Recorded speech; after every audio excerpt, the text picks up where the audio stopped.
I think there's a really beautiful element of what we used to understand from a feminine perspective about emotions, about the ways that we were impacted by our environment and by the cycles of the moon and our own hormones and cycles and things like that. Whereas we've, as women, really been conditioned to believe that, you know, you should be stoic, you should be like in this masculine energy of like, I am a one note pony and everything is the same all the time. And when it's not, there's something wrong. And, you know, I like to think of those cycles when we're expanding, because what you're talking about is like, yes, I will revisit this thing of people pleasing. It's going to happen. That's going to be a life thing. It might show up in a different way next time, but it's going to come to the surface. But our growth is not, you know, linear. It's sort of like, I like to think of like a spring, right? Like we're ascending, we're going upward in our expansion, but we're going to revisit the things that we've come up against before. It just feels different because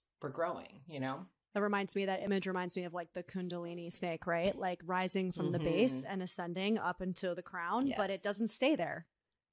Kundalini energy goes back down and it recoils again at the root, and then it re-rises and then it goes back down and it recoils, right? And that, I mean, that's it. Like that's the work. It's just this continual cycling up to ascension and then back down to the earth, down to the root.